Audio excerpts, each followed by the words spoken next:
Hi friends, मैं आकांक्षा GK with आकांक्षा में आपका स्वागत करती हूँ। फ्रेंड्स, आज हम मध्य प्रदेश पढ़ने वाले हैं और मध्य प्रदेश के प्रमुख राजवंश पढ़ने वाले हैं।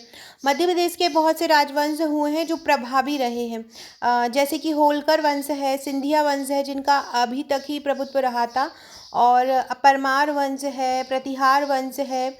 ये वो वंश हैं जिन्होंने हमारे मध्य प्रदेश पर बहुत लंबे समय तक शासन किया है और जिनके जो कुछ अंश वो अभी भी दिखाई देते हैं। तो हम उन्हीं राजवंशों को पढ़ेंगे जो बहुत प्रभावी हैं। ऐसे तो छोटे छोटे बहुत सारे राजवंश थे, लेकिन अगर हमें पेपर में आता है तो हमें वही 7 से 8 राजवंशों को याद करना है, उन्हीं को लिखना है जिनका क्षेत्र और जिनका प्रभाव हमारे मध्य प्रदेश में बहुत ज़्यादा रहा था। 15 नंबर में ये प्रश्न आएगा, लेकिन अगर आप 2020 के अकॉर्डिंग तैयारी कर रहे हैं तो ये आपका जो प्रश्न है वो 11 नंबर में आएगा। कोई भी आपका कला संस्कृति से या इतिहास से संबंधित या भूगोल से संबंधित प्रश्न आता है मध्य प्रदेश का, तो आपको विथ मैप के द्वारा ही इसको सॉल्व करना है, क्योंकि 15 नंबर के आंसर में अगर आप मैप बनाते हैं तो आपको मार्क्स ज़्यादा मिलते हैं। साथ ही साथ मैं आपको एक बात और बताना चाहूँगी कि जैसे कि मैंने राजवंश अलग अलग लिखे हैं। अब जैसे कि मैंने आपको सिंधिया वंश के बारे में बता रही हूँ, तो सिंधिया राजवंश में अगर जैसे सिंगल में आ गया है तो आपको यही जो मैंने पॉइंट में लिख रही हूँ आपको अलग अलग वंश में, यही आपको उठा के 6 नंबर में लिख देना है और इसी के 3 पॉइंट लेके आपको 3 नंबर में लिख देना है। तो इस प्रकार से आप अपना तैयार कीजिएगा। तो चलिए स्टार्ट करते हैं। पहली बार है चैनल पे तो सब्सक्राइब जरूर कीजिएगा, वीडियो अच्छा लगे तो लाइक कीजिएगा और शेयर कीजिएगा। तो हमारा क्वेश्चन है कि मध्य प्रदेश के प्रभावशाली क्षेत्रों और राजवंशों पर टिप्पणी लिखो। हम थोड़ा ऊपर ये लिख सकते हैं कि मध्य प्रदेश शुरू से ही राजवंशों राजाओं की स्थली रहा है। यहाँ पे समय समय पर बहुत से प्रभावी शासकों ने अपना काम किया है या अपना राज शासन किया है। तो पहला हम लिखते हैं प्रतिहार वंश। प्रतिहार वंश के बारे में हम लिख रहे हैं। फ्रेंड्स, ये मेरे नोट्स हैं मध्य प्रदेश के, जिसकी बुकिंग स्टार्ट हो गई है। आप अगर अभी बुकिंग कर देते हैं तो आपको 1000 रुपीज़ चार्ज रहेगा हार्ड कॉपी अगर आपको लेना है, और इसका 100 रुपीज़ कोरियर चार्ज रहेगा। तो आप अभी बुकिंग कर सकते हैं मुझे इस नंबर पे व्हाट्सअप करके जो नीचे दिया है। और अगर आप ये बाद में लेंगे तो ये आपको 1500 रुपीज़ का पड़ेगा और यहाँ पे प्लस 100 रुपये कोरियर चार्ज रहेगा। तो आप अभी अपनी बुकिंग करा दीजिए। इसमें मध्य प्रदेश का आपका पूरा भाग शामिल रहेगा, जिसमें मध्य प्रदेश इतिहास, भूगोल, राजनीति, अर्थशास्त्र, पर्यटन, संस्कृति, सभी टोटल सब्जेक्ट इसमें शामिल रहेगा। सबसे पहले पढ़ने वाले हैं हम प्रतिहार वंश। जो प्रतिहार वंश है वो ग्वालियर का है। तो 9वीं शताब्दी के मध्य में ग्वालियर का इलाका प्रतिहार शासक के अधिकार में आ गया था। 9वीं शताब्दी जैसे ही स्टार्ट हुई थी 847 से 850 ईस्वी की समथिंग, तो वहाँ पे क्या हुआ था, ग्वालियर का इलाका जो था वो प्रतिहार शासक के अधिकार में आ गया था। ये प्रतिहार साउथ के शासक थे, दक्षिण के। भोज प्रतिहार की कीर्ति का उल्लेख 2 शिलालेख में मिलता है। इनकी जो कीर्ति है, इनका जो वंश है, इनका जो प्रभाव है, इसका उल्लेख हमें 2 शिलालेखों में मिलता है। दूसरा हम पढ़ते हैं कच्छप घात वंश। ये कच्छप घात वंश भी ग्वालियर का था। तो प्रथम राजकुमार इसके लक्ष्मण रहे थे। फ्रेंड्स, ये है मेरा नंबर, यहाँ पे आप मुझे व्हाट्सअप करके बुक कर सकते हैं नोट्स। तो कच्छप घात वंश का प्रथम राजकुमार था लक्ष्मण। दूसरा पॉइंट हम लिखेंगे 1195-96 में मोहम्मद गौरी के आक्रमण के समय ग्वालियर लोहंग देव के अधिकार में था। ये जो लोहंग देव है ये कच्छप घात वंश के ही हैं। तो 1995-96 में मोहम्मद गौरी के आक्रमण के समय ग्वालियर था वो लोहंग देव के अधिकार में था। लोहंग देव कौन थे? कच्छप घात वंश के थे, राजा थे, और इसका प्रथम राजकुमार लक्ष्मण था। और जब भी ग्वालियर में 1995-96 में मोहम्मद गौरी ने आक्रमण किया था तो उस समय यहाँ पे शासक लोहंग देव थे। अब हम पढ़ते हैं तोमर वंश। फ्रेंड्स, ये मेरे नोट्स हैं पूरे, देखिए ये सभी पार्ट्स उसमें रहेगा मध्य प्रदेश का। ये पूरा का पूरा पार्ट मध्य प्रदेश का रहेगा। इस पूरे लगभग इसमें 1000 आंसर्स रहेंगे। 1000 इसकी प्राइस है जो कि अभी वर्तमान में है। आगे इसकी जैसे ये तैयार हो जाएंगे नोट्स तो इसकी प्राइस 1500 रुपये हो जाएगी। तो आप देर मत कीजिएगा, जल्दी इनको बुक कर दीजिएगा। ये सभी आंसर हैंड रिटन रहेंगे और फ्रेम्ड रहेंगे। अब हम पढ़ रहे थे क्या? परमार। अब हम कौन सा वंश पढ़ रहे थे? तोमर वंश पढ़ रहे थे। तो तोमर वंश के बारे में हम पढ़ते हैं कि 14वीं शताब्दी के अंत में ग्वालियर क्षेत्र तोमर वंश के अधिकार में आ गया था। अभी हमने पढ़ा था कि 9वीं शताब्दी में कच्छप घात वंश के अधिकार में था। 14वीं शताब्दी का जो अंत था, तब वहाँ पे ग्वालियर क्षेत्र तोमर वंश के अधिकार में आ गया था। उन्होंने लोधी सल्तनत के पतन तक अपना आधिपत्य बनाए रखा था। 14वीं शताब्दी के अंत में ग्वालियर क्षेत्र तोमर वंश के अधिकार में आ गया था। उन्होंने लोधी सल्तनत के पतन तक अपना आधिपत्य बनाए रखा। इसके जो संस्थापक थे तोमर वंश के, वो थे वीर सिंह तोमर, और सबसे विख्यात आपने सुना होगा मान सिंह तोमर। तो इस वंश के सबसे जो विख्यात राजा थे तोमर वंश के, वो थे राजा मान सिंह। इन्हीं के समय संगीत की ग्वालियर शैली का जन्म हुआ था। मान सिंह की मृत्यु के बाद ग्वालियर लोधियों के कब्जे में आ गया था। बाबरनामा में ग्वालियर का वर्णन है, क्योंकि हमको पता है बाबर का जो युद्ध हुआ था 1526 में, इब्राहिम लोधी और बाबर के बीच हुआ था। तो और उसी समय जो लोधी वंश था वो ग्वालियर पर प्रभाव था, इसलिए बाबरनामा में ग्वालियर का वर्णन है। देखिए फ्रेंड्स, चाहे तो हम तोमर वंश में और भी लिख सकते हैं, लेकिन हमको क्या करना है, उतना ही लिखना है जितना मेन बातें हैं, क्योंकि हमको इतना टाइम नहीं रहता वहाँ हम पूरा का पूरा डिटेल में पूरी थ्योरी लिखें। तो हमको उतना ही लिखना है जितना पूछा जा रहा है। तो हमने ये लिख दिया कब इसका अधिकार था, कब इनका अधिकार था, तोमर वंश का पहले राजा कौन थे, विख्यात राजा कौन थे, फिर उनके बारे में लिख दिया मानसिंह तोमर के बारे में। फिर उनकी मृत्यु के बाद ग्वालियर लोधियों के कब्जे में आ गया। और बाबरनामा में ग्वालियर का वर्णन है। क्यों है बाबरनामा में ग्वालियर का वर्णन, ये भी मैं आपको बता चुकी हूँ, क्योंकि युद्ध उसी समय हुआ था बाबर का और इब्राहिम लोधी का, और इब्राहिम लोधी के बारे में बाबरनामा में वर्णन है, इसलिए उनका वर्णन बाबरनामा में किया गया है, क्योंकि उनसे लड़ाई हुई थी। तो ये हमने वंश की। अब हम इसको थोड़ा सा मैप में लोकेट कर लेंगे। देखिए इस तरह, अब सबसे पहले ग्वालियर का जो क्षेत्र है, ग्वालियर के क्षेत्र में प्रतिहार भी रहे हैं, तोमर भी रहे हैं, सिंधिया भी रहे हैं और कच्छपगढ़। तो ये 4 वंश ऐसे हैं जिन्होंने ग्वालियर पर अपना साम्राज्य बनाया। यहाँ पे आ जाएगा आपका बघेल वंश, ये आ जाएगा आपका बुंदेलखंड क्षेत्र, और ये इंदौर का जो क्षेत्र है ये आ जाएगा आपका होलकर वंश। तो आप इस तरह मैप में अलग अलग जो वंश हैं उनको लोकेट कर देंगे। इस तरीके से आप ये अपना पूरा मैप में लोकेट कर देना है। अब हम नेक्स्ट वंश पढ़ते। अब आ रहा है हमारा सिंधिया वंश। ये सिंधिया वंश में खाली अकेले भी टिप्पणी आ सकती है, तो आप लिख दीजिएगा।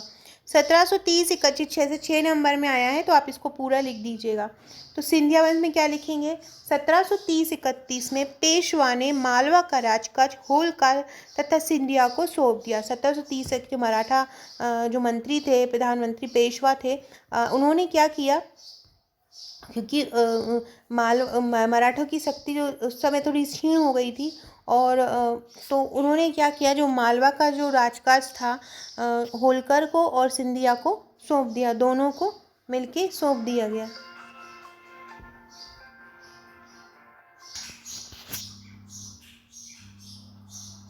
1761 में पानीपत तृतीय जब युद्ध हुआ था, तो उसमें पराजय के कारण मराठा शक्ति को बहुत ज़्यादा आघात हो गया था, क्योंकि मराठा शक्ति पूरी तरह क्षीण हो गई थी। तो उस समय महाजी जो सिंधिया थे, उन्होंने मराठा प्रभुत्व की पुनः स्थापना की। उसी समय से ग्वालियर राज्य का जो क्षेत्र है, मुरैना से उज्जैन तथा मंदसौर तक विस्तृत हो गया था। तो हमने क्या लिखा, पेशवा पे मालवा का राजकाज जो है पेशवा ने होलकर और सिंधिया को सौंप दिया। कब, 1730-31 में। फिर पानीपत का तृतीय युद्ध हुआ था। पानीपत के तृतीय युद्ध में मराठाओं की हार हो गई थी, और महाजी सिंधिया ने मराठा प्रभुत्व की पुनः स्थापना की। उसी समय से ग्वालियर राज्य का जो क्षेत्र है, भिंड मुरैना से उज्जैन तथा मंदसौर तक विस्तृत हो गया था। मध्य भारत की 25 रियासतों और रजवाड़ों में ग्वालियर भी शामिल था। मध्य भारत की जो टोटल 25 रियासतें थी, उनमें ग्वालियर का जो क्षेत्र था वो भी शामिल था। अब हम लिखेंगे होलकर वंश। होलकर वंश जो इंदौर का है, मालवा क्षेत्र जो पूरा कहलाता है। तो पेशवा ने 3 अक्टूबर 1730 को मल्हार राव होलकर को मालवा प्रांत की सर्वोच्च कमान दी। किसको दी, मल्हार राव होलकर को दी। और सिंधिया में किसने दी, सिंधिया में किसको दी थी, सिंधिया में महाजी सिंधिया को दी थी। तो पेशवा ने 3 अक्टूबर 1730 को मल्हार राव होलकर को मालवा प्रांत की सर्वोच्च कमान सौंप दी।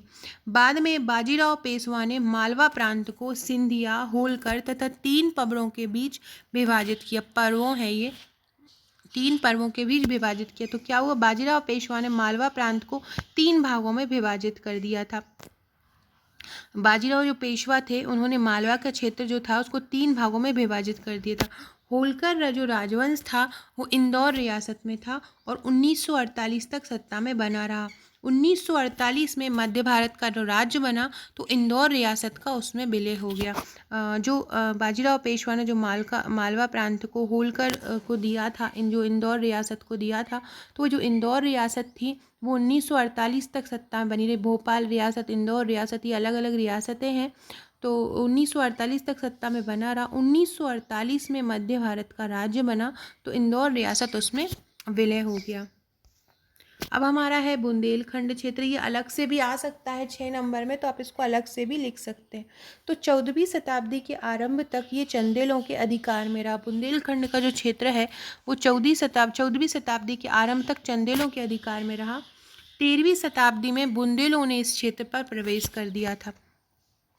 देखो रहा तो ये 14वीं शताब्दी चंदेलों में था, लेकिन 13वीं शताब्दी जैसे ही एंड होने वाली थी तो इस क्षेत्र पर बुंदेलों ने आक्रमण कर दिया था। 1531 में ईस्वी में रुद्र प्रताप बुंदेला ने ओरछा में राजधानी की नींव डाली। मतलब इन्होंने बुंदेल वंश की नींव डाली और ओरछा को राजधानी बनाया।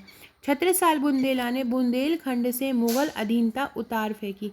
जो छत्रसाल बुंदेला थे वहाँ पे जो मुगल साम्राज्य था उस समय मुगल लगभग क्षीण हो चुके थे और उन्होंने छत्रसाल बुंदेला ने मुगलों को पूरी तरह से उतार फेंका और जो लोग उनकी अधीनता स्वीकार करे बैठे थे उसको भी उतार दिया।